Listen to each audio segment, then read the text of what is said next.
చూడండి, ఈశాన్యం పెరిగింది అనే అభిప్రాయమే కానీ ఇక్కడ ఇంటికి 3 వాకిన్లు పెట్టినారు. ఈశాన్యం నిండా పెరిగింది. అయితే తూర్పు ఆగ్నేయ వీధి పుట్టిస్తుంది. ఇక్కడ వాస్తు అభిమానులారా ఒక్కసారి ఈ ఇండ్లు చూడండి.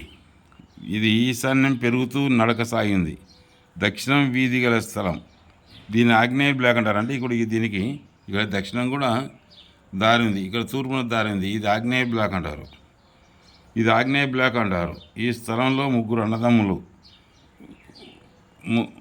ఈ స్థలంలో 3 కుమారులకు ఆ ఇల్లు కట్టినాడు.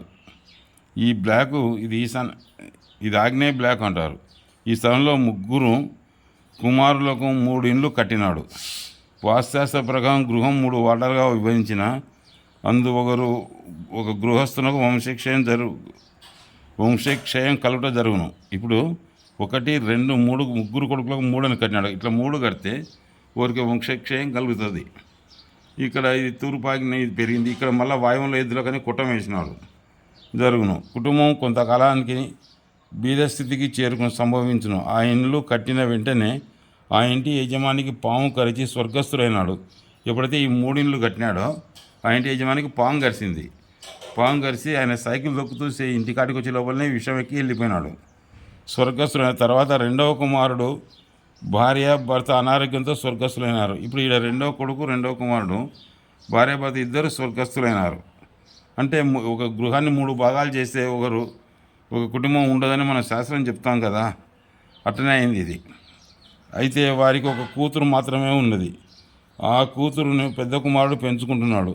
ఇక 3వ కుమారుడు విషయానికి వస్తే ఆయనకు మొదటి భార్య కాపురం చేయలేదు.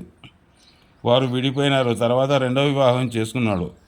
ఆమెకు 2 కూతురు ఉన్నారు. వాళ్ళలో 2 అవిటి వాళ్ళు, అంటే అంగవైకల్యం కలిగినది. ఇప్పుడు ఈ 3వ కుమారుడు ఇక్కడ ఉన్నాడు. ఆయన ఈయన వాయువం ఇట్లా పెరిగింది, అంటే ఈశాన్యం తగ్గి వాయువం పెరిగినట్టుంది. ఈయన మొదటి భార్య వివాహం చేస్తే మొదటి భార్య కాపురం చేయలేదు. 2వ భార్య వివాహం చేసుకుంటే ఆమెకు 2 కూతురు, వాళ్ళిద్దరూ అంగవైకల్యం కలిగిన వాళ్ళే, అవిటి వాళ్ళే. అదే అంగవైకల్యం కలిగింది. వారిద్దరికి కాళ్ళు లేవు. తర్వాత వాళ్ళు బాధలు పడలేక ఊరు విడిచి వెళ్ళిపోయినారు. అంటే అక్కడ ఇద్దరికి వంశం లేదు. కోర్టులో కేసులు ఎన్నో సమస్యలు ఉన్నాయి. నన్ను పిలిపించాడోక ఆగ్నేయం మూసివేసి దక్షిణాగ్నేయం గేటు మూసివేసి తూర్పు ఆగ్నేయంలో ఉన్న డోరు తీసివేసి 2వ ఇంటి డోరు పెట్టమని చెప్పినాను. ఇక్కడ తూర్పు ఆగ్నేయంలో డోరు తీసేయమన్నాను. ఇక్కడ దక్షిణాగ్నేయంలో ఇది తీసేసి ఇక్కడ డోరు పెట్టుకోనని చెప్పినాను. 3వ వాని ఇంటికి తగలకుండా 2 అడుగులు ఉత్తరం ఖాళీ చేసుకుంటే కొంత మేలు జరుగుతుందని చెప్పినాను.